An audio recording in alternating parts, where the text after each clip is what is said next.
Hey there, audio enthusiasts. Welcome back to AudioAmbition. I'm Frank Kane, and you know our motto: better sound means better experiences at home, in the car, or on stage. Now let's be honest. Speakers have one job, but somehow they find creative ways to mess it up. Whether it's the dreaded no sound silence, crackling like a campfire, or that mysterious hum that makes you question your life choices, we've all been there. The good news? Most speaker problems aren't actually broken speakers, they're just speakers throwing tantrums. And today I'm going to show you how to be the speaker whisperer your audio setup needs. Alright, let's start with the most panic-inducing problem: dead silence. You hit play, crank the volume, and nothing. Before you start shopping for new speakers, let's play detective. First, channel your inner IT support person. I know it sounds insulting, but seriously, check that power cord. Then check it again. I once spent 20 minutes troubleshooting a broken speaker that was just unplugged. We don't talk about that day. Here's where things get sneaky. Modern audio setups have more volume controls than a NASA mission. You've got your device volume, your speaker volume, your app volume, maybe even your operating system's mixer. It's like a game of audio hide and seek. Windows users, right-click that speaker icon in your taskbar and open Volume Mixer. I guarantee you'll find something muted that shouldn't be. Mac users, hold Option and click the volume icon to see all your output devices. Make sure you're actually sending audio to your speakers, not to some random Bluetooth device from 2019. Sometimes your computer just forgets which speakers you want to use. It's like audio amnesia. Go into your sound settings and make sure your speakers are set as the default output device. Your computer might be trying to play sound through your monitor, your webcam, or that wireless headset you haven't used in months. Next up, when your speakers sound like they're broadcasting from inside a bag of chips. This crackling, popping, static-filled nightmare usually has a surprisingly simple cause. 9 times out of 10, it's your cables having a bad day. Audio cables are basically the drama queens of the tech world. They work perfectly until they don't. And then they make sure everyone knows about it. Try this. Gently wiggle your audio cables while music is playing. If the crackling changes, congratulations, you've found your troublemaker. Sometimes just unplugging and reconnecting everything gives those connections the wake-up call they need. Here's something they don't tell you. Pushing your speakers too hard is like asking them to scream all day. Even if your speaker can go to 11, maybe it shouldn't. Try backing off the volume to about 70-80% and see if the distortion clears up. If you're using Bluetooth speakers, distance is your enemy. That 30-foot range on the box? That's under perfect laboratory conditions with no walls, no interference, and probably a direct line of sight to Mars. In the real world, walls, phones, microwaves, and your neighbor's Wi-Fi are all conspiring against your audio. Move closer, remove obstacles, and see if your sound cleans up. The hum. That low-frequency drone that makes you wonder if your speakers are trying to communicate with alien motherships. This one's actually kind of fascinating from a troubleshooting perspective. Most humming comes from what's called a ground loop. Basically, your audio equipment is getting confused about electrical grounding. The fix? Try plugging all your audio equipment into the same power strip or outlet. I know it sounds like audio voodoo, but electrical interference is real, and your speakers are basically antenna picking up every bit of electrical noise in your house.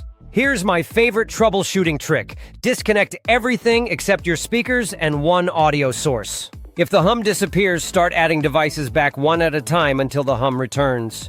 Boom, you found your interference source.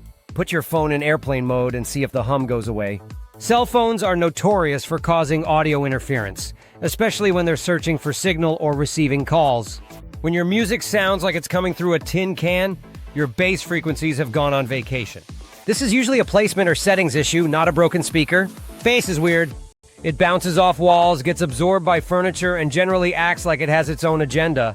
If your speakers are tucked into corners or buried behind objects, your bass is getting trapped.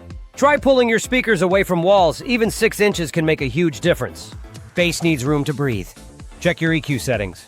I've seen people accidentally set their bass to negative infinity and then wonder where their low end went. Most music apps and operating systems have equalizers hidden in their settings.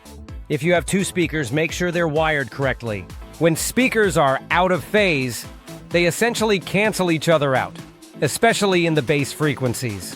If one speaker's positive and negative terminals are swapped, your bass will sound thin and weird.